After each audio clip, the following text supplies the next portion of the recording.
रोहित बडवे वेदवाणी या आपल्या YouTube चॅनलला सबस्क्राइब करा, लाईक करा आणि शेअर करा।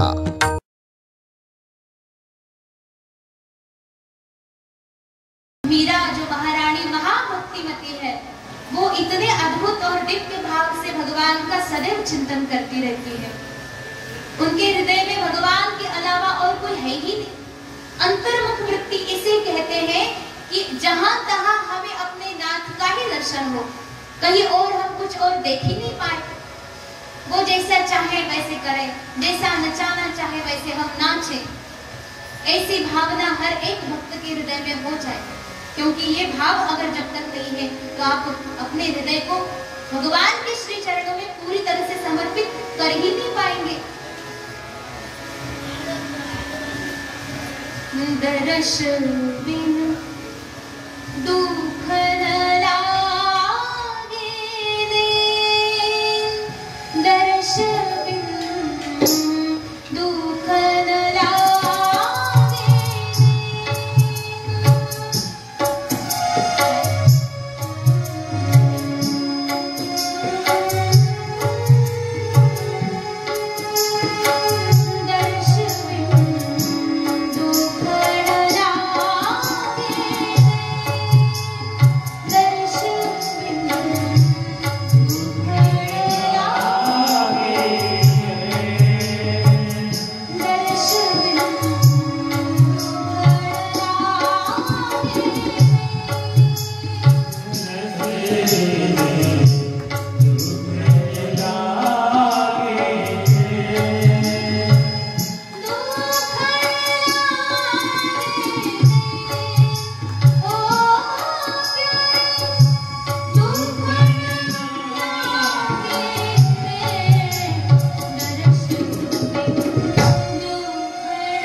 दर्शन के बिना तो मेरे आंखें अब दुखने लगी हैं। देखिए, भगवान का दर्शन न हो तब हमारी आंखें दुखनी चाहिए। हम तो संसार को देखे जा रहे, इतना देख देख करके आंखें अब बूढ़ी हो गई, तब भी संसार को देख के ऊब नहीं रहे हैं। पर भगवान का दर्शन अगर मिल जाए तो उसके बाद जो विरह की अवस्था होती है, एक बार दर्शन हो गया तो दूसरी बार होने का ही मन करेगा, अगर नहीं हो तो दुख, अत्यंत दुख, ये स्थिति होती है भक्त की। भगवान शंभु महादेव इसी अवस्था में भगवान श्री नारायण के अवतारों का वर्णन करते हुए कहते हैं कि मेरे नाथ श्री राम प्रभु अवतार ग्रहण करके इस धरातल पर आ जाते हैं। कब आते हैं? नवमी तिथि मधुमास पुनीता, शुक्ल पक्ष अभिजित हरि प्रीता। मधुमास यानी चैत्र मास, चैत्र मास में नवमी तिथि के दिन पर भगवान मध्याह्न काल में अवतार ग्रहण करते हैं अपनी लीला को यहाँ पर दिखाने के लिए। अब आप कहेंगे कि आप श्री राम का चरित्र सुना रहे हैं या श्री शिव का। अगर देखा जाए ना तो भगवान श्री राम के चरित्र के बिना भगवान शिव अधूरे हैं, शिव के बिना भगवान श्री राम अधूरे हैं। अगर शिव की कथा कहनी है तो राम तो आएंगे ही, और राम की कथा कह रहे हैं तो भगवान शिव को आना ही है, क्योंकि श्री रामचरितमानस में भगवान श्री राम की कम और शिव जी की ज्यादा है कथा। आप कहेंगे ऐसा कैसे? क्योंकि अब तक हमने 7 दिन में जो कथा सुनी है ना, ये श्री रामचरितमानस के आधार पर भगवान शिव की महात्म्य कथा है। इसे हम मानस शिव महात्म्य कथा कह सकते हैं। इतनी दिव्य और अद्भुत लीला है, केवल यहाँ तक समाप्त होती है ऐसे नहीं, केवल बाल कांड अयोध्या कांड में है ऐसा नहीं है, बल्कि पूरे रामायण में भगवान शिव ही शिव है। आप कहेंगे ऐसा कैसे? क्योंकि अब शुरुआत में तो हो गया, या फिर अयोध्या कांड में मंगलाचरण में हो गया, पर आगे कहाँ भगवान शिव है? आगे एक जगह पर उनकी एक स्तुति हो गई है, लेकिन फिर भी भगवान शिव तो है नहीं। तब भगवान शिव कहते हैं देवी पार्वती से कि हे भगवती, क्या है कि हमारी बड़ी इच्छा हो गई कि हम अपने प्रभु की सेवा करें, क्योंकि अब जब मैं शिव हूँ तो शिव की अवस्था में मैं बहुत अधिक नहीं कर पा रहा हूँ। शिव हूँ तुम्हें वो जो नवधा भक्ति है, नवधा भक्ति में से क्या? श्रवणम कीर्तनम विष्णु अर्चनम पाद सेवनम वंदनम स्मरणम दास्यम सख्यम आत्मनिवेदनम। उनमें से श्रवण भक्ति में कर पा रहा हूँ, दूसरी स्मरण भक्ति में कर पा रहा हूँ, कीर्तन भक्ति थोड़ी थोड़ी हो पा रही है, परंतु वो आनंद इसमें नहीं आ रहा है मुझे। दूसरी एक और भक्ति आत्मनिवेदनम और सख्य, ये तो मैं कर पा रहा हूँ, परंतु मुझे तो सारी नवधा भक्ति ही करने का मन है। अब मेरा मन है तो इस शिव के रूप में तो मैं ये नहीं कर सकता, इसलिए मैंने क्या किया? यहाँ पर भगवान के साथ साथ मैंने भी अवतार ले लिया। कौन सा है वो अवतार? पता है आपको? एकादश रुद्र के बाद 12वां भगवान का जो अवतार है भगवान शिव, इनका अवतार है भगवान श्री हनुमान जी महाराज। इसका कोई प्रमाण है? कहाँ कहाँ बोला गया कि हनुमान जी जो है वो शिव के अवतार है? ऐसे तो उनका सारा व्यवहार शिव के लिए अनुकूल है। शिव जैसा व्यवहार करते हैं, जैसे जिस प्रकार से रहते हैं, और भगवान की सेवा में शिव के अलावा इस प्रकार से तत्पर रहने वाला कोई नहीं है दूसरा। जैसे हनुमान जी अपने सेवा में प्रभु के कार्य में जैसे तत्पर है, तो हनुमान जी जो है इसी प्रकार से होते हैं, क्योंकि वो शिव के अवतार है। अगर शिव के अवतार नहीं होते तो वो ऐसे तत्पर दिखाई नहीं देते। क्योंकि जब भगवान श्री राम अवतार ग्रहण करने वाले थे, तब ब्रह्मा ने बोला कि हमें अपनी पूरी टीम के साथ जाना पड़ेगा। केवल एक व्यक्ति जाए, हमारा नायक जाए, और नायक के साथ अगर बाकी लोग न जाए तो काम कैसे बनेगा? पूरी टीम तो साथ में हो। तो कहते चलिए आप आज्ञा करें, हम क्या करना है। तो सारे देवताओं को इकट्ठा कर लिया गया। उसी सभा में भगवान शंभु भी थे।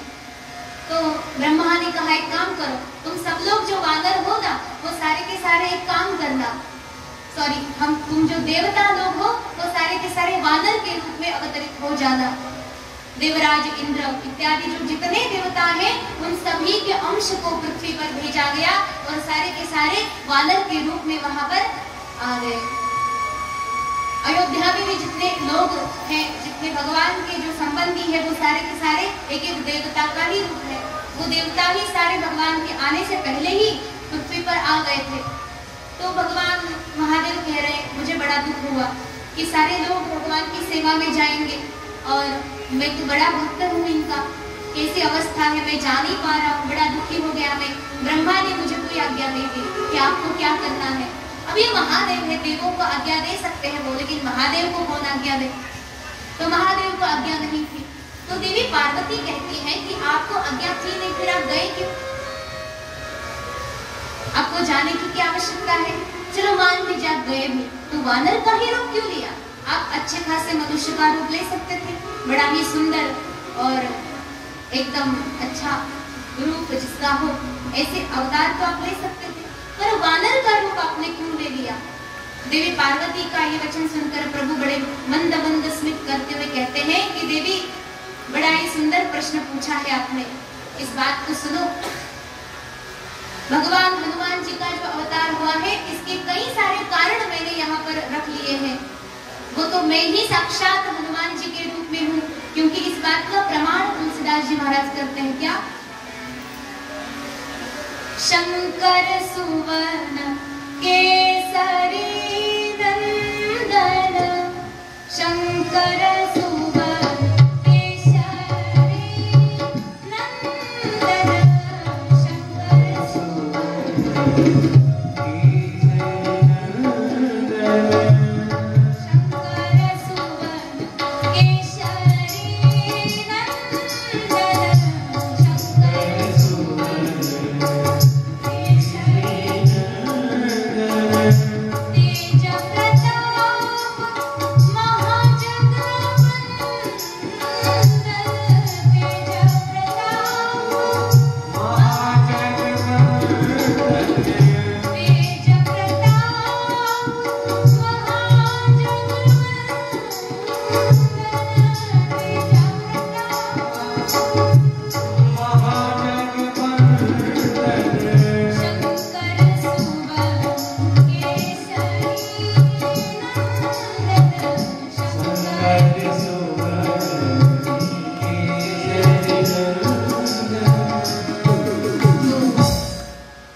भगवान शंकर और भगवान श्री हनुमान जी में कोई भेद नहीं है। आप भगवान शिव की कथा कहो या सुनो, या हनुमान जी की कथा कहो या सुनो, एक ही है। अब भगवान शिव जो है, किसी को लगेगा कि वो भगवान श्री राम की कैसी पूजा और कैसी सेवा और कैसे दास्यत्व करते हैं, थोड़ी बात जचती नहीं है। परंतु भगवान श्री हनुमान जी महाराज श्री राम प्रभु की कैसी सेवा करते हैं, ये बताने की क्या आवश्यकता, वो तो स्वयं देख सकते हो आप। उनकी सेवा कितनी तत्पर है, उसमें ऐसी तत्परता कि आहा, कोई भी वंदन ही करे उस बात को। जब भगवान हनुमान जी लंका पार होने जा रहे थे, तो वहां बीच में मैनाक पर्वत उठ के आ गया कि अब हम आपका रास्ता रोक लेते हैं। क्यों? आप थक गए हैं, थोड़ा विश्राम कर लीजिए। देखिए, अच्छे काम में बहुत सारे विघ्न भी आते हैं और परीक्षा भी बहुत होती है। जो व्यक्ति बहुत अच्छा कुछ कर रहा हो ना, तो उसकी परीक्षा ले ली जाती है। जो व्यक्ति पहले से पूरी तरह से बिगड़ चुका है, अज्ञानी है, मंदबुद्धि है, दुर्गुणी है, संस्कारहीन है, ऐसे व्यक्ति की कोई परीक्षा नहीं लेगा। क्योंकि उसे तो देखते ही पता चल जाता है कि ये कितना मूर्ख है। पर जो व्यक्ति सदाचारी है, उसकी परीक्षा जरूर ली जाती है। हनुमान जी महाराज की परीक्षा है तो मैनाक पर्वत आकर के वहां उपस्थित है कि आप यहाँ आकर के मुझ पर थोड़ा विश्राम कर लीजिए, क्योंकि इतना बड़ा समुद्र पार करना कोई मामूली बात है क्या? हनुमान जी कहते हैं कि क्षमा करें, हम आप पर विश्राम नहीं कर सकते। क्यों?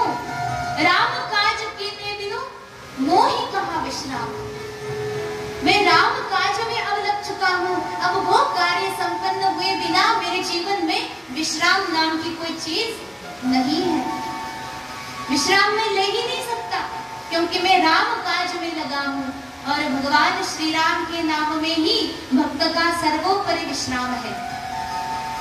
ये बात ध्यान से सुनना, गांठ बांध के रखना कि भक्त के लिए भगवत भजन ही सर्व विश्राम का स्थान है। विश्राम कहाँ है? विश्राम क्यों लिया जाता है?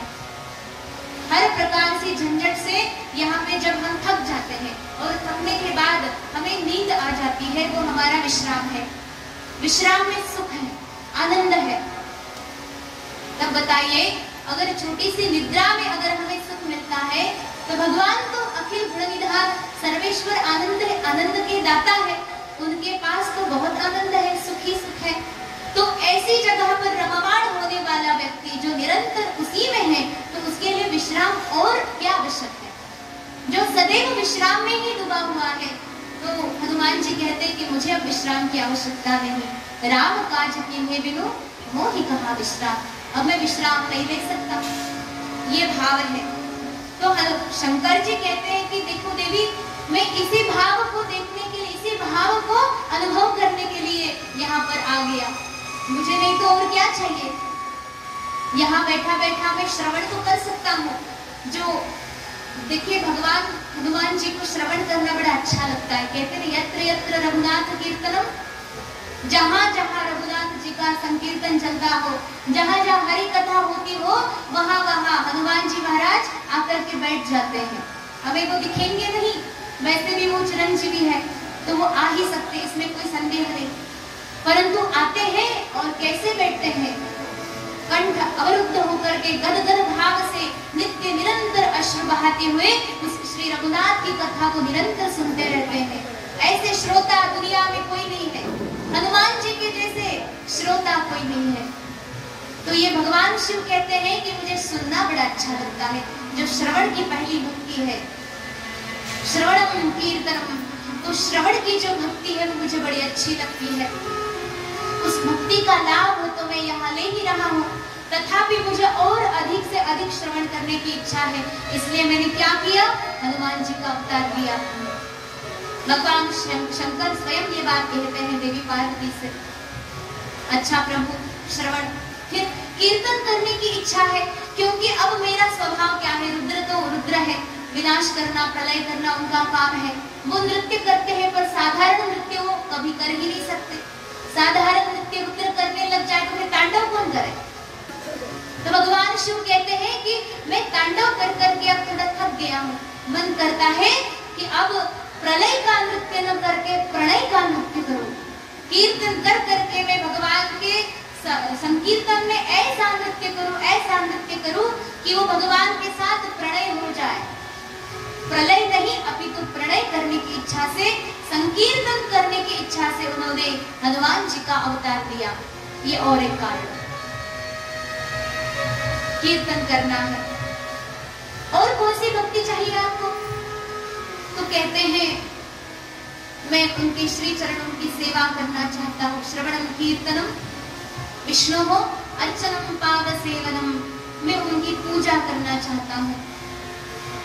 अब आप तो यहीं बैठे बैठे भी पूजा कर ही सकते हैं, तो कहते नहीं, ऐसी पूजा तो हो ही रही है, परंतु वो जब साक्षात भगवान श्री राम समक्ष हो, तो उनके श्री चरणों में बैठ करके मैं अपने नेत्रों से अश्रु बहा करके उनके श्री चरणों का प्रक्षालन करूं, ये मेरी पूजा है। ऐसी अर्चना में भगवान शिव की, भगवान श्री राम की करना चाहता हूँ, इसलिए मैंने वहां पर अवतार ले लिया है। ये है अर्चक। दास्य करना चाहता हूँ, उनके श्री चरणों का दास बन करके मैं नित्य निरंतर उनकी सेवा में लगे रहना चाहता हूँ, इसलिए मैं दास्य सेवा का आनंद लेते हुए हनुमान जी का अवतार ग्रहण करता हूँ। ये और एक कारण बता दिया। आहा, ये भाव अगर देखा जाए ना, सच में भगवान के जो भक्त हैं वो भगवान का ही अवतार होते हैं, क्योंकि ऐसे भक्ति की पराकाष्ठा हम जैसे साधारण व्यक्ति से क्या हो? क्या हम ऐसे भक्ति कर भी सकते हैं? हमारे तो मन में ऐसी भक्ति कैसे होती है, तो आएगा भी नहीं। भगवान ही साक्षात अवतार लेकर के ऐसे भक्ति के जो आदर्श है वो प्रस्थापित करके जाते हैं। भक्ति हो तो कैसी? तो कहते हैं हनुमान जी को देख लीजिए, उनके श्री चरणों, भगवान के श्री चरणों में इतना अनुराग कि और कुछ बचा ही नहीं है। ऐसा अद्भुत दिव्य भाव भगवान के श्री चरणों में समर्पित करने वाले श्री हनुमान जी महाराज साक्षात शिव ही है। तो कहते ये भी एक कारण है कि मैं दास बनूं उनके चरणों का। फिर कहते हैं कि मैं अमृत प्राप्त करने के लिए भी, क्योंकि विष पी करके मेरा जो गला है, मेरा जो शरीर है वो दग्ध हो गया है। भले ही राम नाम के संकीर्तन में मुझे बचा लिया, लेकिन फिर भी वो अमृत मुझे चाहिए। विष यहाँ पी लिया, लेकिन अमृत पीना है। अब अमृत भी कौन सा पी? वो अमृत पी करके देवलोक यहाँ पे देव बने बैठे हैं, पर उस अमृत का हम क्या करें जिससे भय भी लगे। फिर अगर कोई असुर अगर तपस्या करने लग जाए या फिर कोई महर्षि भी तपस्या करने लग जाए तो देवराज इंद्र को भय होता है कि कहिए हमारी गद्दी न छीन ले, हमारा सिंहासन न छीन ले। इस भय में कातर होने वाले वो देवता लोग अमृत पीकर भी कोई सुखी नहीं है। इसलिए मुझे वो अमृत नहीं चाहिए। वो अमृत तो मेरे पास है ही, चंद्रमा पर अमृत रहता है और चंद्रमा तो मेरे माथे पे है। देखो तो चंद्रमा मेरे पास है, ऐसा अमृत तो नित्य निरंतर मेरे पास है, पर मुझे अमृत दूसरा चाहिए। वो कौन सा? श्री राम के नाम का अमृत मुझे चाहिए। उस अमृत को प्राप्त करके, उस अमृत का पान करके मैं अपने आप को अत्यंत शांत अनुभव करूंगा। ये भाव है। आहा, भगवती पार्वती सुन रही है कि नाथ आपके जैसे भक्त कहाँ देखे हम, क्योंकि दास होना अत्यंत कठिन बात है। हमारे जैसे लोगों के बस की बात तो ये है ही नहीं। भगवान के हम दास क्या हो, हम उनके दासों के भी दास होने के योग्य नहीं है। एक बड़ी सुंदर कथा आती है। जैसे एक महात्मा है, उनके श्री चरणों में एक शिष्य रहता है। उस शिष्य को इन्होंने उपदेश दिया कि सोहम सोहम सह अहम, सह यानी वो और अहम यानी मैं, वो ही मैं हूँ। इस बात का भान रखे, इस बात का ध्यान रखे सदैव निरंतर, अपने सांस उच्छ्वास के साथ साथ इस बात का चिंतन करते रहे कि वो ब्रह्म ही मैं हूँ। इसका यह अर्थ होता है, उन्होंने उनको गुरु मंत्र दे रखा सोहम। अब ये जो शिष्य है वो अपने मित्र के पास आकर कहता है कि मुझे ऐसा ऐसा गुरु मंत्र मिला है, तुम बताओ तुम्हें कैसा गुरु मंत्र मिला। वो कहते हैं मेरे गुरुदेव ने मुझे ये नहीं मंत्र दिया, मेरे गुरुदेव ने जो मंत्र दिया है वो क्या है? कहते दासोहम। कोई बड़ी बात नहीं है, एक काम कर लो, सोहम को दासोहम कर दो, केवल आगे दा लगा देना है, दासोहम। अच्छा ठीक है, चलो। अब ये मित्र भी इसका गुरु बन गया। इन्होंने दासोहम रटना शुरू कर दिया। फिर गुरु के पास गए, उन्होंने सुना कि दासोहम दासोहम क्या बोल रहा है, मैंने तो सोहम बोला था।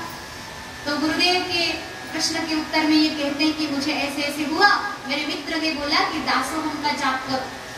तो गुरुदेव कहते चलो कोई बात नहीं, कुछ अभी नहीं ज्यादा बिगड़ा है, एक काम करना, दासोहम जितना है उसको वैसे ही रखो, एक और अक्षर उसके आगे बढ़ा दो। क्या?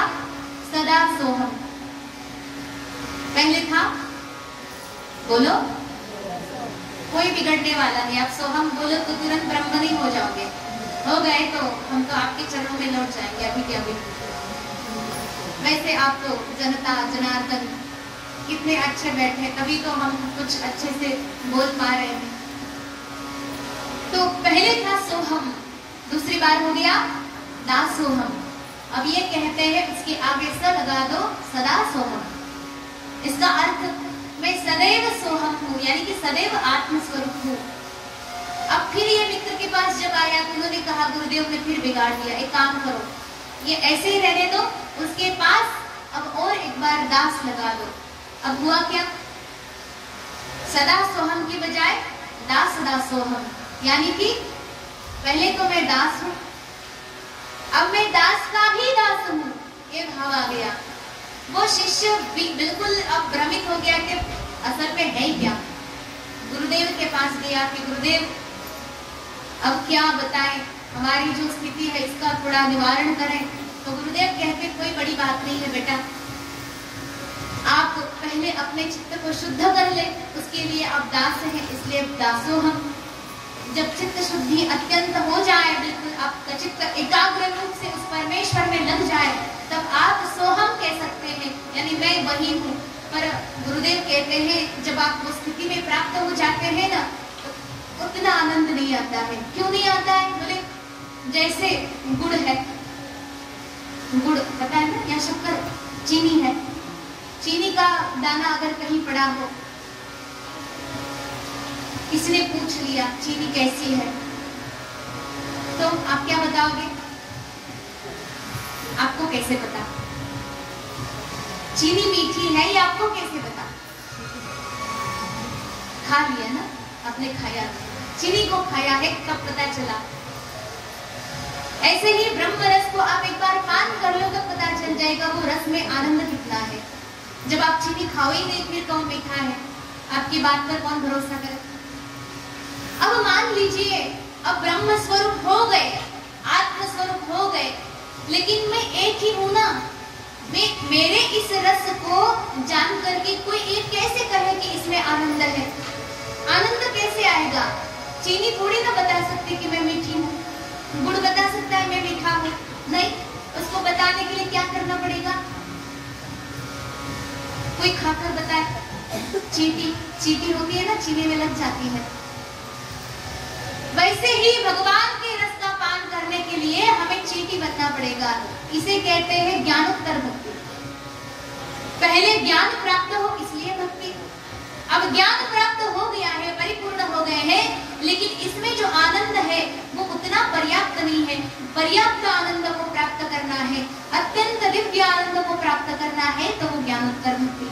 ज्ञान होने के बाद जो भक्ति की जाती है, क्योंकि तुकाराम महाराज कहते हैं ना, नको ब्रह्म ज्ञान आत्मस्थिति भाव, विभक्त तू देवा ऐसे करी। देवा नको मला ब्रह्म ज्ञान नको, आत्मस्थिती भाव नको। तू भक्त राहा, मी भक्त राहतो आणि तू देव राहा। विभक्त तू देवा ऐसे करिए, असा आनंद आपण घेऊ। मैं भक्त हूँ, भक्त ही ठीक हूँ। आप भगवान हो, भगवान बने रहो। हम दोनों इस प्रकार से बने रहेंगे और आनंद लेंगे। भगवान आप आनंद लो, मैं आनंद ले रहा हूँ। इस आनंद को प्राप्त करने के लिए मैं हनुमान जी बन गया। देखो यहाँ मैं शिव स्वरूप में अत्यंत अभिभूत होता रहता हूँ। यहाँ भक्त और भगवान का बिल्कुल अभेद संबंध है। उस अभेद संबंध में आनंद तो है, लेकिन वो आनंद मुझे लेना है जो भक्त और भगवान के मध्य होता है। तो मैं भक्त बनने के लिए वहाँ हनुमान जी के रूप में अवतार लेकर आया हूँ। अब भगवान इतनी दिव्य लीला लेकर के आ गए तो ये मैं मौका हम कैसे चुके भाई? इतनी देखो ये बात है, अगर कहीं गुड़ डाल दो ना चींटियों को, निमंत्रण नहीं देना पड़ता कि आ जाओ खा जाओ, ऐसे बुलाना नहीं पड़ता। कहीं को मैसेज भेजो, निमंत्रण पत्र भेजो, ऐसे नहीं होता है। वो चींटियां गुड़ का स्वाद सूंघ कर ही दूर दूर से चली आती है। ऐसे ही जो भक्त है, जो भगवान की कथा को सुनने के लिए सदैव आकुल व्याकुल रहता है, ऐसा व्यक्ति, उसे बताना नहीं पड़ता है कि आप कथा शुरू हो गई, आप आ जाओ। ये तो आपके भाव पर निर्भर करता है कि अगर आपको कथा में प्रियता है, आपको कथा में आनंद आ रहा है, आपकी कथा सुनने के लिए आपके जो कर्ण रंध्र है आकुल व्याकुल है, तो आप बिल्कुल वहां जाकर के बैठेंगे ही। कथा में कोई निमंत्रण नहीं देना पड़ता है, आ जाओ, ये बात है। तो इसी भाव को अनुभव करने के लिए मैंने क्या किया? हनुमान जी का रूप ले लिया। हनुमान जी को तो कथा में आवाहित कर दिया जाता है, परंतु फिर भी वो इसलिए क्योंकि वो बड़े अधिकारी हैं। परंतु अगर आप आवाहित न भी करें ना, तो भी हनुमान जी चले आते हैं भगवान की दिव्य कथा सुनने के लिए। किसी आनंद से वंचित नहीं रहते हैं। इसलिए तो कहते हैं ना, भगवान की कथा कह रहे हो ना तो सावधान से कहो। सावधान से सुनने का तो दूसरी बात है, कहते समय भी सावधानी बरतो, क्योंकि हनुमान जी बैठे रहते हैं पास में।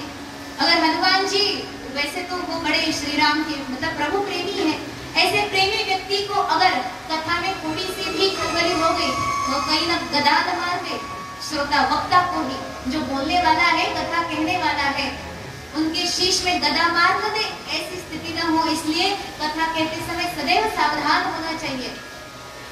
कथा कहो भी तो ऐसे कि जिसमें हनुमान जी खुश हो जाए, क्योंकि वो कैसे है? ज्ञानी नाम अग्रगण्य, वो ऐसे वैसे साधारण न थोड़ी है, वो ज्ञानियों के अग्रगण्य है। जितने ज्ञानी है इस संसार में, उस सभी ज्ञानियों में जो अत्यंत ऊपर है, जिनका स्थान बहुत ऊंचा है, ऐसे हनुमान जी हैं। इसलिए कथा कहो भी तो अत्यंत शांति से, अत्यंत प्रेम से, भाव से, और शास्त्र के अनुचित कोई एक बात भी न कहो। शास्त्र जो उचित भाव कह रहा हो, उसी भाव को साथ में लेकर के इस कथा को प्रस्तुत करो।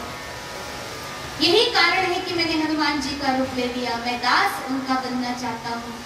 तो दास हो हम, ये भाव को जागृत करने के लिए, क्योंकि यहाँ तो मैं शिव हूँ, मैं सोहम हूँ, वहां जाकर के दासो हम हूँ।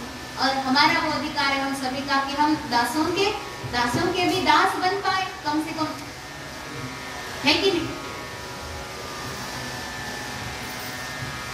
इस प्रकार से बड़ी अद्भुत और दिव्य बात कह करके भगवान श्री शंकर जी आगे बढ़ते हैं।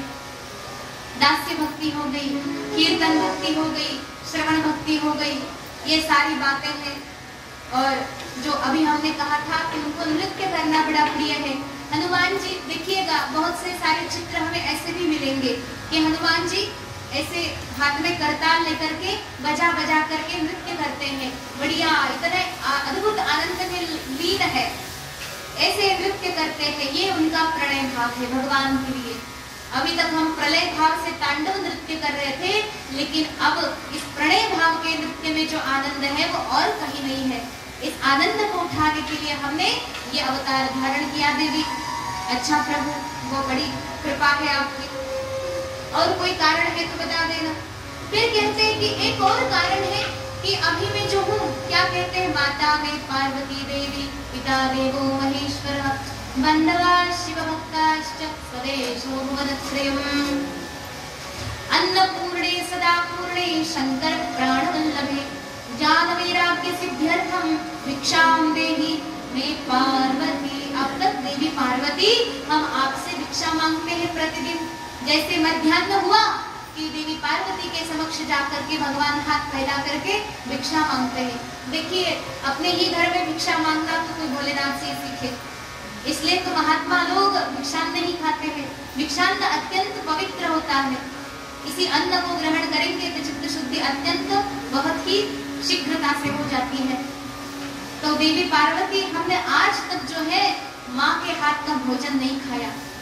आज तक तो हमने भिक्षान्न नहीं खाया है, भीख मांग मांग कर ही खाना, लेकिन अधिकार का भोजन हमने कभी किया नहीं, क्योंकि भिक्षा अधिकार का भोजन नहीं होता है। आप अगर आपके घर में कोई भिक्षु आ जाए तो आप उनको भिक्षा दे ही, ये तो आपका मतलब नियम है कि आप भिक्षु को खाली हाथ न लौटाएं। पर अगर आप भिक्षा नहीं देते हो तो झगड़ा करके या अधिकार पूर्वक बल पूर्वक वो आपसे भिक्षा ले ही ले, ये उसका अधिकार नहीं है। अच्छा, तो भिक्षा अधिकार की नहीं होती है, पर मैं अब अधिकार का भोजन खाना चाहता हूँ।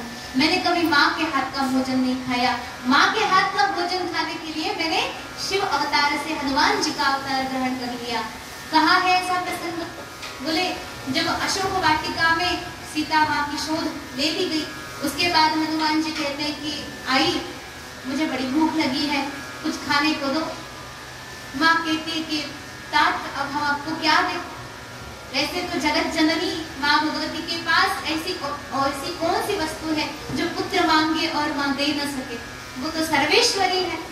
तथापि लीला है तो वो कहती है कि अभी देखिए हम बंदी हैं, ऐसी अवस्था में हम आपको क्या दें? जाइए, इस वन में बड़े ही सुंदर सुंदर मीठे मीठे फल लगे हैं, इन फलों को आप क्या करें? स्वाद के साथ खा लें। माता और आज्ञा देती है कि जो फल भूमि पर नीचे गिरे हो उन्हीं फलों को आप खा लेना। हनुमान जी जाते हैं, माँ की आज्ञा है। अब माँ की आज्ञा जिसमें है वही माँ का प्रसाद होता है। वो चले गए बगीचा में, जाकर के देखा कि एक भी फल नीचे भूमि पर गिरा नहीं है। तो उठपटांग हरकत तो कौन करे? बच्चे ही तो करे ना। माँ को परेशान करने का काम बच्चे ही कर सकते हैं। तो माँ को परेशान करने के लिए उन्होंने क्या किया?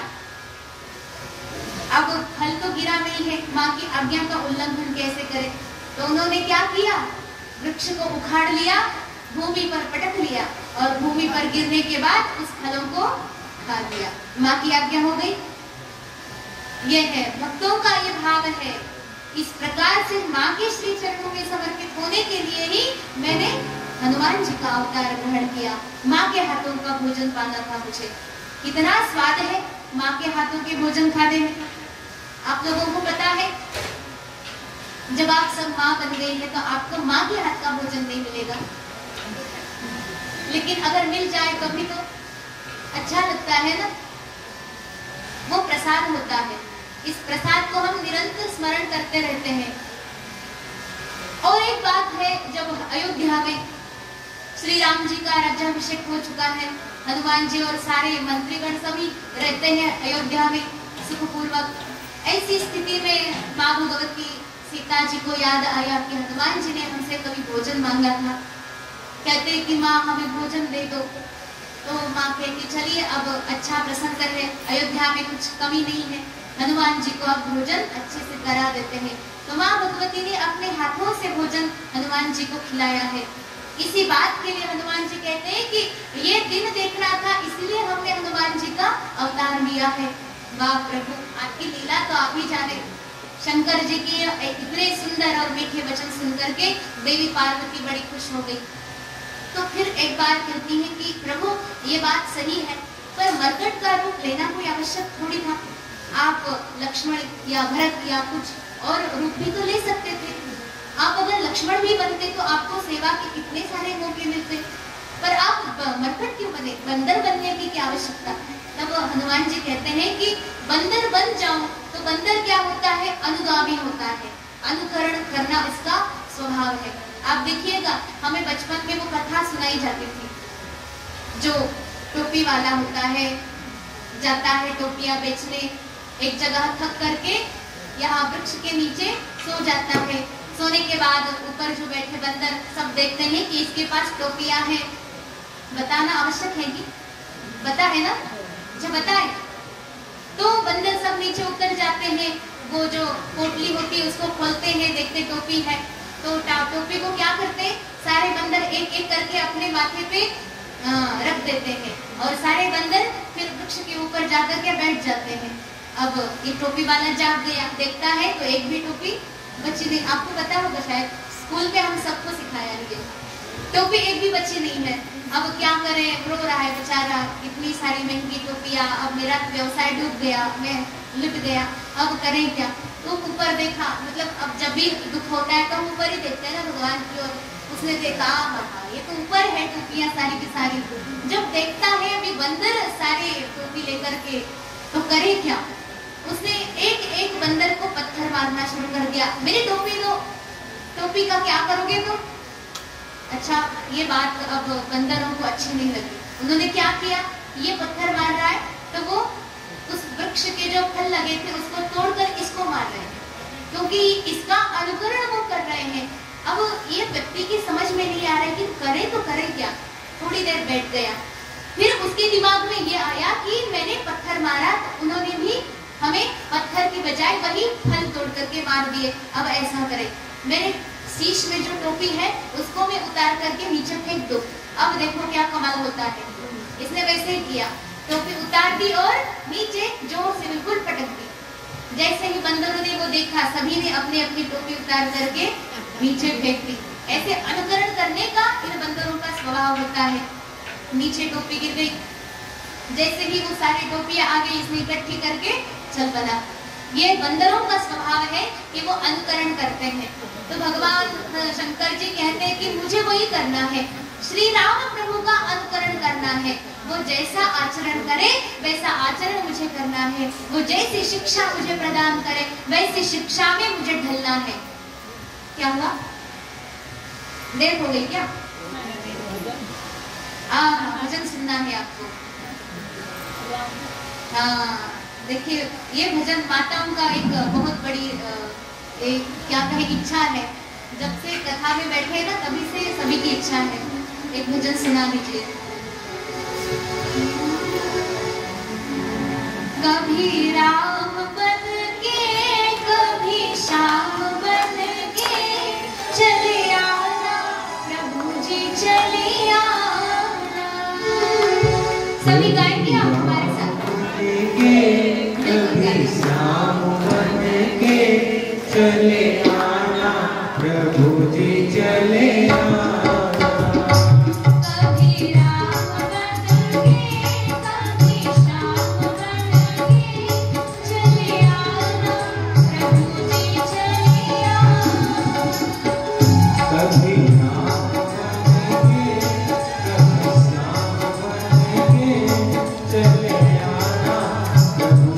चले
तुम शिव रूप में आना, तुम शिव रूप में आना, तुम शिव रूप में आना। उमा साथ लेके डमरू हाथ लेके, उमा साथ लेके डमरू हाथ लेके चले आना प्रभु जी चले आना। कभी राम बन के कभी श्याम बन के चले आना प्रभु जी चले आना। ओ कभी राम बन के कभी श्याम बन के चले आना प्रभु जी चले आना। कभी राम बन के कभी श्याम बन के चले आना प्रभु जी चले आना। कभी राम बन के कभी श्याम बन के चले आना प्रभु जी चले आना। कभी राम बन के कभी श्याम बन के चले आना प्रभु जी चले आना। चले आना प्रभु जी चले आना। चले आना प्रभु जी चले आना। चले आना प्रभु जी चले आना। बोले भक्तवत्सल भगवान की जय। आहा। ऐसे दिव्य दिव्य भगवान के रूप हैं जिनकी हम बस प्रार्थना करें, उसी रूप में भगवान आपके समक्ष उपस्थित है। ज्यादा कुछ करने की आवश्यकता ही नहीं है। अपने भाव को उस रूप में बना लो, अपने भाव के अनुसार हम स्वयं भी वैसे बन जाएंगे। तो शंकर जी महाराज कह रहे हैं कि देवी जी देखिए, अब हमने अब तक आपकी ये दिव्य आग्रह के अनुसार कथा कह दी। तो हनुमान जी महाराज की जो कथा है पूरे रामायण में है, ऐसा नहीं कि यहाँ तक ही है। पूरे रामायण में आप देखिए हर जगह पर भगवान शिव के रूप में उपस्थित हनुमान जी महाराज जहाँ तहाँ अपनी लीलाओं को दिखा रहे हैं। राम कार्य में इतने तत्पर, इतना युद्ध हुआ, सेतु बना, उसमें भी हनुमान जी बड़े सहायक हैं, युद्ध में सहायक हैं। जब लक्ष्मण जी और भगवान श्री राम दोनों को नागपाश ने बंधन कर लिया था, तब भगवान के जो गरुड़ वाहन है उनको बुलाने का काम हनुमान जी ने कर रहे हैं। द्रोणगिरि पर्वत से जो संजीवनी बूटी लाने का काम वो भी हनुमान जी ही कर रहे हैं। कितने सारे दिव्य दिव्य कार्य भगवान श्री हनुमान जी कर रहे हैं। तो इतना बड़ा दिव्य कार्य तो भगवान शिव ही कर सकते हैं। तो शिव जी ने इतने दिव्य दिव्य अपनी लीलाओं को रचा है। भगवान श्री शिव जी की महिमा अद्भुत है, अपरंपार है। उनकी महिमा को सुनना, उनकी महिमा को स्मरण करना, उनकी महिमा में निरंतर ध्यान लगाए बैठना, ये अद्भुत अद्भुत अत्यंत आनंद देने वाला है। आप यदि कुछ चाहते हैं, अगर आपके जीवन में कुछ भी अच्छा चाहते हैं, तो भगवान शिव के श्री चरणों का ध्यान करते हुए अपने जीवन को उनके ही चरणों में समर्पित करना चाहिए। इस कारण से भगवान प्रसन्न होंगे। तभी तो हमारी जो कथा है इसका जो सार है, जो शिव शम कल्याण उस दिन जो बोला था, शिव यानी कल्याण, तभी तो हमारा कल्याण होगा। कल्याण का और कोई दूसरा मार्ग अगर किसी को पता है तो पूछ लेना, और कोई कल्याण का मार्ग नहीं है। जब भी हम कुछ करें तो कल्याण का मार्ग एकमेव एक ही, क्या है वो? केवल आणि केवल फक्त भगवान परमेश्वराचं श्री चिंतन, त्यांचं सर्वस्व, त्यांच्या कथेचं आणि त्यांच्या गुणांचं लीला चिंतन, त्यांच्या धामाचं चिंतन, त्यांच्या नामाचं चिंतन। अशा प्रकारे ही कथा सुरुवातीच्या दिवसापासून आजच्या या दिवसापर्यंत अत्यंत निर्विघ्नपणे, आनंदपूर्वक, प्रसन्नतापूर्वक अशी छानपैकी पार पडलेली आहे। आज या कथेचा विश्रांतीचा दिवस आहे। कारण की काय महाराज, जी काही बोलली गेली, जी ऐकली गेली, जी काही कथा आहे ना, याच्यामध्ये खरं तर आपलं काही नाहीये। काय आहे आपल्याकडे बोला? जन्मापासून आपण या ठिकाणी आलो, जन्म झाला तेव्हा आपल्याला काही कळत होतं का? आपल्याला काही माहित होतं का? हे सगळं मिळालं कसं? या आपल्या आयुष्यामध्ये ना एक थोर व्यक्ती कुणीतरी असतं आणि त्या थोर व्यक्तीच्याच उपदेशातून, त्यांच्याच मार्गदर्शनातून आणि केवळ त्यांच्या कृपेतूनच हे सर्व काही घडत असतं. आजची जी कथा आहे, जी संपन्न होते, आज 7 दिवस झाले. मला तर खरं वाटतच नाही की 7 दिवस झाले म्हणून. तुम्हाला कुणाला वाटतं? म्हणजे मला असं वाटत नाही की ह्या मंडपामध्ये 7 दिवसापासून मी रोज येते म्हणून. असं वाटतंय पहिलाच दिवस आहे आजचा. असे 7 दिवसही गेले आणि दररोजची जी कथा आहे 3-3 तासाची, ती पण संपलेली आहे. बहुधा कथा थोडी अधिक पण झालेली आहे कधी कधी. ही अशी दिव्य परमात्म्याची कथा आहेच, ज्याच्यामध्ये ना आपलं अवघं आयुष्य जरी निघून गेलं ना, कसं गेलं कळणार नाही. या एका क्षणाला जर आपण भगवत चिंतनामध्ये वेचलं तर आपलं आयुष्य धन्य होऊन जाईल. आणि मला सर्वात प्रथम कुणाचे जर आभार मानायचे असतील तर ते या ठिकाणी श्री महाकाल आखाड्याचे अध्यक्ष, संस्थापक, आपल्या सर्वांचे आदरणीय, बघा स्वामीजींचं नाव घ्यायचं आणि ते साक्षात विराजमान झाले.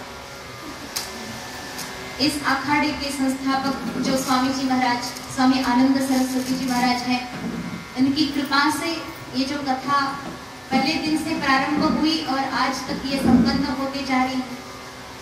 क्योंकि पहले से ही जब हम पहली बार मिले थे स्वामी जी से, तब हमने सोचा था कि इन्होंने हमारी ना कथा कोई सुनी थी ना प्रवचन सुना था. हम ये बात सत्य कह रहे, उन्होंने हमारी केवल आवाज सुनी थी. कोई एक श्लोक का कोई एक वीडियो देखा था और हमें पूछा कि क्या आप प्रवचन करते हैं. हमने कहा कर लेते हैं गुरुदेव की कृपा से. तो कहते आ जाइए. फिर इन्होंने कहा नहीं कि आप कैसा प्रवचन करती, हम थोड़ा सुने तो देखे कैसा करते हैं तब हम आपको बुलाएं. ऐसा नहीं कहा स्वामी जी ने. तुरंत बोल दिया आप सन्यासी हैं. आप सन्यासी, वो तो आनंद, इस बात से ही आनंद में है कि आप सन्यासी हैं. पहली बात. दूसरी बात, सरस्वती परंपरा से है, हम एक ही परिवार से हैं. फिर तो और प्रसन्नता हो गई. फिर कहते हैं कि आप, जैसे हम देखते हैं पुरुष लोग तो न जाने कहाँ जाते ही हैं, पर हम चाहते हैं कि कोई महिला भी समक्ष आए और अपने जो कुछ परंपरा से पढ़े लिखे हैं या जो भी अपनी सेवा है उसे समाज के अभिमुख करें. इस बात से उन्होंने बस इतना कहा कि आप आ जाइए. अब ये कहा ही, मैंने बोला भी था उनको कि मैं कैसा प्रवचन करती हूँ, आपने तो सुना नहीं है. और दूसरा, तेलंगाना में आना है, यहाँ आना है तो भाषा का तो कोई ज्ञान नहीं है. मुझे ये पता ही नहीं था कि यहाँ आके किस भाषा में प्रवचन करना है. यहाँ आने के बाद उन्होंने कहा कि आप मराठी में बोलो, चाहे हिंदी में बोलो, चाहे इंग्लिश में बोलो, तेलुगु तो आती नहीं है तो फिर किस भाषा में बोले. तो हमें पहले दिन लगा कि आप समझेंगे नहीं, हिंदी भाषा में प्रवचन हुआ. लेकिन उसके पहले ही उन्होंने ये कहा कि आज आपका प्रवचन होगा. एक ही दिन का मुझे पता था. फिर वो स्वयं कह रहे हैं कि आज के बाद दूसरा जो प्रवचन है दूसरे दिन का ही आप ही करना. मतलब सुना ही नहीं और पहले से बोल दिया. इस बात से मुझे, मतलब आज तक इतने लोग हमारी परीक्षा लेकर के हमें प्रमाणित करते हैं कि आप उत्तीर्ण हो गई. इन्होंने परीक्षा लेने से पहले ही उत्तीर्ण घोषित कर दिया, आप पास है. ये महापुरुषों का हृदय है. हम तो आश्चर्य में थे पहले से कि कुछ भी सुने बिना, सही में अब अच्छे से ताली बजाए, पहली बार बजा रहे हैं तो और अच्छे से बजाइए. महापुरुषों के वंदन में कोई कमी नहीं रहनी चाहिए. क्यों कंजूसी करना है वचन में? क्यों वचने क्यों दरिद्रता? ना वचन में ना आचरण में, किसी में हमारी दरिद्रता नहीं होनी चाहिए. नहीं तो ये दरिद्रता हमारे पीछे ऐसी पड़ जाएगी कि हम छुड़ा करके परेशान. महापुरुषों की ये कृपा है. तो स्वामी जी महाराज के श्री चरणों में तो मैं अपना मतलब समझ नहीं आता कि मैं किन शब्दों में साधुवाद व्यक्त करूं. क्योंकि साधुवाद के वो अधिकारी भले ही हैं, परंतु साधुवाद करने की मेरी योग्यता नहीं है. किन शब्दों में किया जाए, क्योंकि कुछ भी जाने बिना हमें इस प्रकार से बुला लेना. फिर तभी उसी समय बोल दिया कि श्रावण कार्तिक मास में एक बड़ा कार्यक्रम का नियोजन हम करेंगे, उसमें आपको आना है और 7 दिन की कथा यहाँ पर आके कहनी है. स्वामी जी की आज्ञा हुई, गुरुदेव की आज्ञा हुई, तो हमने इस कथा को वैसे शिव महापुराण की कथा नहीं कर, इसके पहले कभी नहीं की है। इसके पहले श्रीमद् भागवत और श्री रामायण की कथाएं होती रहती है, परंतु ये नहीं हुआ था। पर सच बताएं हम आपको कि आज कथा का अंतिम दिवस है, अंतिम क्षण हम गिन रहे हैं, परंतु अब मुझे ये बताने में कोई हर्ष नहीं कि मैंने पहली बार शिव पुराण की कथा नहीं की है। इसके पहले कई बार कर चुके हैं, ऐसा ही लगता है। ये भगवान शंभू की ही कृपा है, उनकी कृपा के अतिरिक्त ये कथा का सफल होना संभव ही नहीं था। उन्होंने कृपा की तभी संभव हुआ कि ये कथा हम कुछ कह पाए हैं। तो स्वामी जी के श्री चरणों में मेरा बहुत बहुत धन्यवाद। और दूसरी बात हम यहाँ कहें कि इनका जो परिश्रम है, ये तो हम अपनी जो निजी बात थी उसको आपके समक्ष कहा है, परंतु आपके सभी के लिए ये बात यहाँ है। आप सबको पता था कि कथा होनी है, कथा का लाभ हमें मिलना है, परंतु संतों के हृदय में वो भाव होता है, वो कभी देख ही नहीं सकते। संतों के हृदय के भाव के लिए हम एक श्लोक आपको सुना दें। वो कहते क्या है? नत्वहं कामये राज्यं न च स्वर्ग सुखानि च कामये दुःख तप्तानां प्राणिनां मार्गनाशनम्। महापुरुषों की वाणी है कि मुझे स्वर्ग की कामना नहीं है, नहीं मुझे स्वर्ग सुख की कामना है, ना ही मुझे राज्य भोग की कामना है, ना मुझे सुख चाहिए, ना ही मुझे कोई बहुत बड़ी सामग्री साधन वस्तु चाहिए, मुझे कुछ नहीं चाहिए। तो क्या चाहिए मुझे? संत कहते हैं कि मैं दुखी लोगों के हृदय में बैठ करके उनके हृदय का जो दुख है उस दुख को अपने लिए अपने पास खींच लूं, ये मुझे चाहिए। मतलब दुखी लोगों के हृदय में जो दुख है वो मुझे मिले, ये भगवान से प्रार्थना निरंतर करते रहते हैं, उसी को संत कहते हैं। ये संतों का स्वभाव है। आप चाहे जितने उन्हें कष्ट दो, जितने परेशानी दो, वो उसी तरह से प्रसन्न वदन रह करके सदैव आपके लिए हित की ही कामना करेंगे।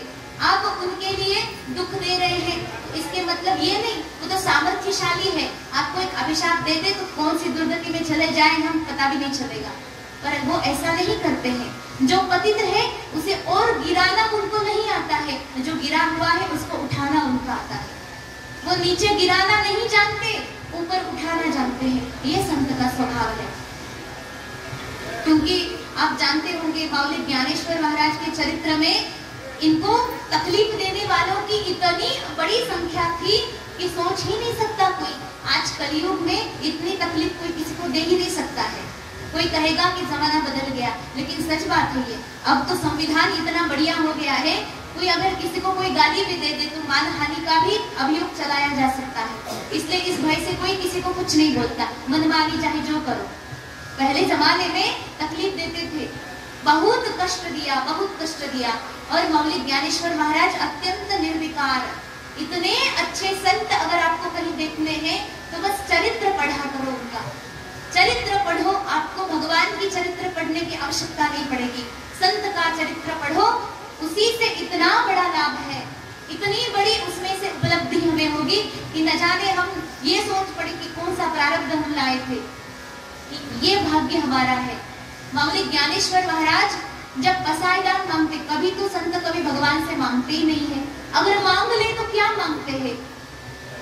जे खड़ांचे व्यंकटे साडो तया सत्कर्मे रति वाढो भूता परस्परे पड़ो मैत्र जीवांशे। महापुरुष कहते हैं कि जो लोग क्या है, खल है, जो लोग दुष्ट है, उनके जो दुष्टता का स्वभाव है वो नष्ट हो जाए, उनका खलता का स्वभाव नष्ट हो जाए। व्यंकटी साडो, उनको सत्कर्म में प्रवृत्ति हो, ये भगवान से मांगते हैं। अपने लिए तो कुछ मांगे नहीं, दूसरों के लिए मांगे भी तो क्या ये, उनके सारे दुख को हरण कर दो, ऐसे ऐसे वरदान भगवान से मांगते हैं। उन्होंने कभी नहीं कहा कि मुझे इस व्यक्ति ने तकलीफ दी, भगवान आप इनको जरा देख लेना, ऐसे नहीं बोला है। वो क्या कहते हैं? इनको अच्छे मार्ग में लगा दीजिए, इनको सद्बुद्धि दे दीजिए ताकि ये आपका चिंतन करे, आपका भजन करे। तो बस यही एक माध्यम है, संत का यही एक उद्देश्य है। और इसी उद्देश्य से आज के भी संत इसी कार्य में लगे रहते हैं। परम पूज्य स्वामी जी की बात यही है, उनको यही चाहिए होता है हमेशा के लिए कि आप जैसे लोग हैं जो कि भगवान के भजन में रुचि रखते हैं या न भी रखते हैं, कुछ लोग मतलब यहाँ बैठे तो सबकी रुचि है, हमको मतलब मार थोड़ी न खानी है, आप सभी भगवान के भक्त हैं, तो आपकी भक्ति बढ़े, निरंतर भक्ति बढ़े और आप ऐसे ऐसे लोगों को यहाँ खींच कर ले आए जो कि मार्ग से भटक चुके हैं, जो नशा में लग चुके हैं, जो गो हत्या में लग चुके हैं, जो कि अपने ही धर्म को आघात करने पर तुले हुए हैं। ऐसे लोगों को आप जा जा करके कथा में ले आए, सत्संग में ले आए, भगवान के श्री चरणों में ले आए।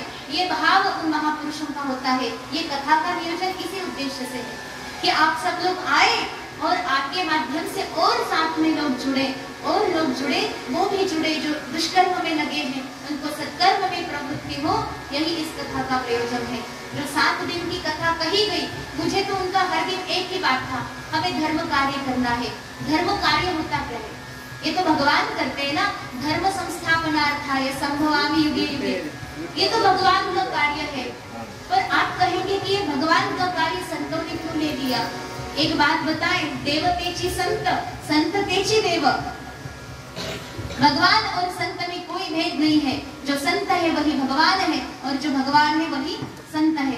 तो कहते हैं आज के युग में साक्षात भगवान यहाँ पर चतुर्भुज धारण करके नहीं आएंगे, तो वो कैसे आएंगे? संत के वेश में आएंगे, संत का रूप लेकर के आएंगे और हम सभी से ऐसा ऐसा सब कार्य करा लेंगे जिससे धर्म की रक्षा हो। इसलिए तो धर्म रक्षा हेतु ही ये सारे लोग अपने जीवन को पूरी तरह से न्योछावर कर देते हैं। अथक परिश्रम कर करके इसी धर्म कार्य में लगे रहो, चाहे जहाँ जो भी काम उनको पड़े वो करने को तैयार है। कल भोजन आप सभी के लिए बना था, आप सभी के लिए भोजन बनने के लिए हमने जैसे फोन किया स्वामी जी को कि आप क्या कर रहे हैं, तैयारी हो गई थी? वो कह रहे कि रसोईया भाग गया। जो रसोईया लाया था ना आप सभी को भोजन सिद्ध करने के लिए, वो चला गया। अब कोई काम होगा बेचारे को, हमें क्या पता, हम उसको क्यों नाम रखें। चलो किसी के काम से वो चला गया, पर फिर मैंने कहा फिर क्या होगा? वो कह रहे हम करेंगे ना। वो स्वयं उस भोजन को सिद्ध करने में लगे हैं और ऊपर से कहते साधु को ऑलराउंडर होना चाहिए, न जाने कहाँ कोई कमी पड़ जाए। जितने कमी तिथे आम्ही, जहाँ जहाँ कमी वहाँ वहाँ हम जुट गए। ऐसे महात्मा कहीं भी तत्पर है। आप अगर पत्तल अपनी झूठी छोड़कर चले जाए, वो गुस्सा नहीं करेंगे, वो स्वयं उठाएंगे। वो कहेंगे नहीं चलो ये पत्तल ऐसे ऐसे गिरा दी, चलो उठा लो रख लो, ऐसे नहीं, वो स्वयं उठाएंगे। और इसका इनका वो जो आचरण है वो देख करके अगर हम कुछ शिक्षा ले सके तो हमारा अहोभाग्य, नहीं तो फिर हम जैसे कोई पापी नहीं है। हमारी झूठी पत्तल अगर वो उठाए, ऐसी अगर हमारी हिम्मत है तो फिर हमारी दुर्गति का कोई, जहाँ भगवान बचा सकते हैं वो तो ठीक बात है, लेकिन भगवान रुष्ट हो गए तो गुरु बचाएंगे, है ना? भगवान रुष्ट हो गए तो गुरु बचाएंगे। अब बताइए गुरु ही रुष्ट हो गए तो कौन बचाएगा? है कोई? आपको याद आ रहा है कोई व्यक्ति? नहीं ना। इसलिए महापुरुषों को सदैव प्रसन्न रखें, सदैव आनंद में रखें, वो कभी आपसे नाराज ना हो, इस बात का सदैव ध्यान रखें। परम पूज्य स्वामी जी के श्री चरणों में मेरा सादर प्रणाम। और मुझे इस कथा के लिए उन्होंने इतना बड़ा अच्छा मौका दे दिया। मेरा कोई अधिकार न जाना, मेरा कोई, कहते हैं ना कि मेरा कुछ न देखा, बस भाव देखा, मेरा स्वरूप देखा कि इनके पास क्या है वो देखा और बस आज्ञा दे दी कि ये करना है। मतलब ये भी है, कई बार होता है भक्त को समस्या होती है कि भगवान ने मुझे ये काम तो दे दिया है, अब हम रुके नहीं जा रहे। कितना समय हो गया पता नहीं, बोले ही जा रहे, रुकना है। आप थोड़ा मतलब सब्र से बैठे रहे, बस थोड़ी देर और। भक्त को लगता है कि इतना बड़ा कार्य हम पर दे दिया, क्या हम इसको कर पाएंगे? पर ये भ्रम है भक्त का, क्योंकि वो कर ही कहा रहा है। ये तो भगवान की कृपा है। आपको वो कार्य करने में सक्षमता भगवान ही प्रदान करते। वो कार्य आपको इसलिए सौंपा जाता है ताकि वो आप पर कृपा कर सके।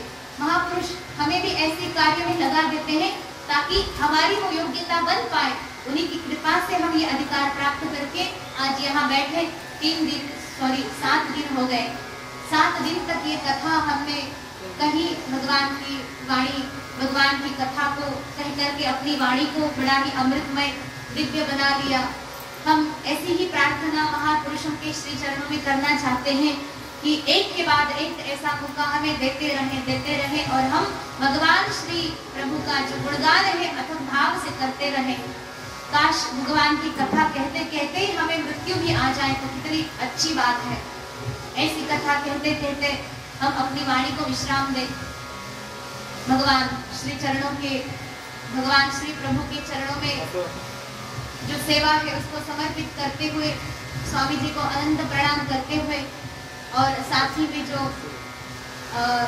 में जो ललित मुरारी बापू विराजे हैं, हम बहुत समय से देख रहे हैं उनको, परंतु कल साक्षात रूप से भेंट हो गई। हम उनको भी बड़ा धन्यवाद देते हैं कि आपका जो कार्य है, जो एक संघ निर्माण करके, क्योंकि संघे शक्ति कलियुग में संघ ही बड़ी शक्ति है। अकेले अकेले चलो तो कुछ बन नहीं पाएगा। संघ बना करके आप लोग जो कार्य कर रहे हैं ये बड़ा ही अद्वितीय कार्य है। भगवान करे ये संघ इतना बड़ा बने कि इतने व्यापक विश्व स्तरीय बनकर के इस संघ की शक्ति में इतनी बड़ी अद्भुत शक्ति बन जाए कि आपका जो धर्म कार्य हम सभी ने जो बिड़ा उठा रखा है कि ये धर्म कार्य एक दिन सिद्ध हो जाए। भगवान की कृपा ऐसी बने कि ये धर्म कार्य बड़े ही अच्छे से सिद्ध हो। तो अतः आपको भी बहुत बहुत धन्यवाद। यहाँ आप पधारे, आज की कथा में आपने अपना बहुत ही अमूल्य यहाँ पर उपस्थिति देकर के योगदान दिया। इस बात से हम बड़े ही मतलब प्रसन्न है। हम कह ही नहीं सकते कि अपनी प्रसन्नता किस सीमा तक है। अतः आपको धन्यवाद। और यहाँ आप इतने सुंदर सुंदर भजन गाए जा रहे, इतने सुंदर भजन को हमने शायद पहली बार सुने हैं। इतनी सुंदर, सच में इतनी अच्छी साथ दे रहे हैं। हम पहले दिन हमने कहा था कि वो क्या बजाएंगे हमें पता नहीं, हम क्या गाएंगे वो जानते नहीं, पर इतनी भगवान की दिव्य और सुंदर सुंदर स्तुतियां यहाँ गाई गई। आपका बहुत ही सुंदर योगदान हमें रहा है। आप तबला तो इतना सुंदर बजता है, वैसे देखा जाए तो हमें कुछ समझ नहीं आता कि तबला कैसे बजता है, मतलब इसका हमें ज्ञान नहीं है, परंतु इतना सुंदर बजता है ये तो बता ही सकते हैं। कैसा बज रहा है ये नहीं, पर सुंदर बज रहा है, इतना अद्भुत। सच में वो मतलब बोल रहा हो, शायद हमसे बात कर रहा हो, इतनी सुंदर। जब हम सुनते हैं उस भजन को बाद में, तब एक एक बोल वो अच्छे से सुन पाते हैं। इतनी सुंदर वो, मतलब ये तो भगवान की ही कृपा है। इन तीनों के लिए आप जोरदार एक बार तालियां बजाएं। आप हमारे तीनों बंधु जहाँ भी हम कथा करें आप अवश्य आइए। हम तो यही कामना करेंगे कि आपकी जो मतलब भगवान ने मिला दिया है हम लोगों को, तो जीवन पर्यंत हम साथ में ही उस परमात्मा की सेवा करें। और अंततः आप सब लोग हैं इतने अच्छे से 7 दिन से यहाँ बैठ करके सेवा दे रहे हैं।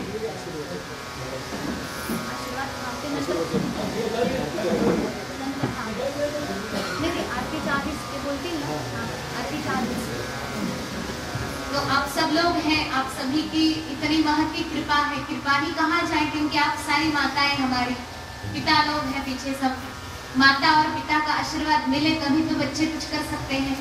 तो हम तो आपकी पुत्री जैसे ही हैं, पुत्री के समान। आप सभी ने मुझे इतना प्रेम दिया और इतना प्रेम पूर्वक इस कथा को श्रवण भी किया। अतः आप सभी को अनंत साधुवाद, अनंत हृदय पूर्वक धन्यवाद।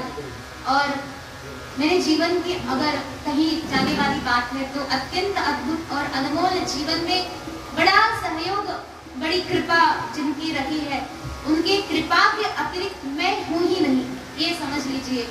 वो मेरे परम पूज्य सद्गुरुदेव महाराज, जिनके बारे में मैंने थोड़ी सी आपके लिए बात कल कही भी थी, पर उनके बारे में हम अधिक कह भी नहीं पाते हैं। इसका एक कारण है कि हम कहें ही क्या, क्योंकि हम जो कुछ कहेंगे, क्योंकि माँ के लिए क्या लिखूं, मैं ही माँ की लिखावट हूँ, मैं उनके लिए क्या कहूँ, क्योंकि मेरा रूप ही उन्हीं का दिया हुआ है, मेरा सब कुछ उन्हीं का दिया हुआ है। तो ऐसे सद्गुरुदेव के लिए हम क्या कहें। जैसे श्री गुरु सारिखा अस्ता बाकी रखा इतरांचा लिखा फोन करी राजिया चिकांत काय भीख मागे मनाचिया जोगे सिद्धि पावे कल्प दरु तलवटी जो गुणी बैसला काय उणे त्याला संगाजोची। तुका ज्ञानदेव म्हणे तरलो तरलो आता उद्धरलो गुरु कृपे, मी आता उद्धार पावलो। गुरु कृपेचा छत्र छाये खाली। ऐसी महती कृपा है सद्गुरुदेव महाराज की। आज उनके श्री चरण कमलों का बड़ा ध्यान हो रहा है, क्योंकि कथा समाप्त हो गई। लगता है कि यहाँ आने का उद्देश्य शायद हो गया हो, तो पुनः भगवान श्री गुरुदेव के श्री चरणों का आश्रय लिया जाए। आप बड़े ही अद्भुत सब लोग हैं, हमें इतनी अच्छी सेवा करने का अनुभव करने का मौका दिया।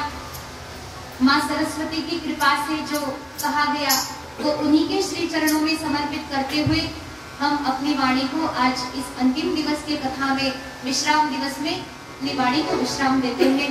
आप सभी के लिए एक और सूचना है, यहाँ उपस्थित परम पूज्य परम आदरणीय श्री ललित मुरारी बापू जी जो विराजे हैं, उनकी वाणी से आप सभी आशीर्वचन श्रवण करें। मैं उनसे प्रार्थना करती हूँ कि आप अपनी वाणी से सभी को आशीर्वाद प्रदान करें। और साथ ही साथ जब आरती हो तो ये हमारे जो आनंद सरस्वती जी महाराज हैं, सच में बहुत अच्छे हैं। हम लोग इतनी दूर से आए हैं, हम महाराज जी से कहे महाराज जी टिकट नहीं हो रहा, कहे चाहे जैसे आओ, जहाज से आ जाओ, एसी का टिकट करा दो, लेकिन जैसे भी आओ। 2 लाइन इनके लिए गुरु जी के लिए निवेदन करना है।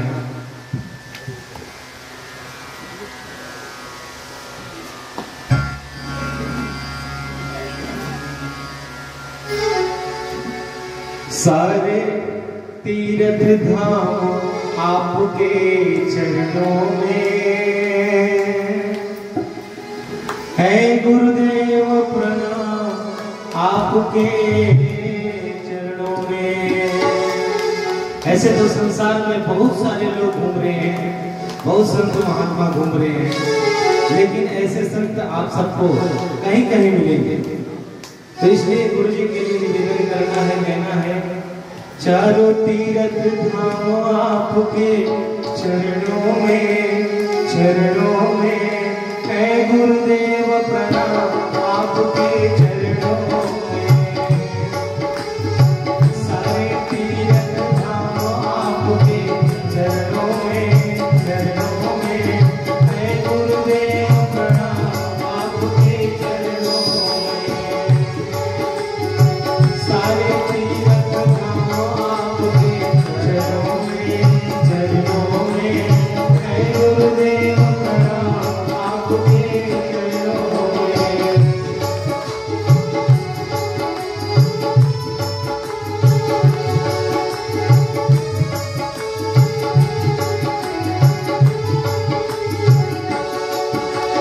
गुरु है ब्रह्मा, गुरु है विष्णु, गुरु है शिव महादेव, आपके चरणों में है गुरुदेव, प्रणाम आपके चरणों में। गुरु है ब्रह्मा, गुरु है विष्णु, गुरु है शिव महादेव, आपके चरणों में है गुरुदेव, प्रणाम आपके चरणों में। सारे तीर्थ धाम आपके चरणों में है गुरुदेव, प्रणाम आपके चरणों में है गुरुदेव, प्रणाम आपके चरणों में है गुरुदेव, प्रणाम आपके चरणों में। बोलिए शंकर भगवान की, महाकालेश्वर भगवान की जय। रोहित बडवे वेदवाणी या आपल्या YouTube चॅनलला सबस्क्राईब करा, लाईक करा आणि शेअर करा।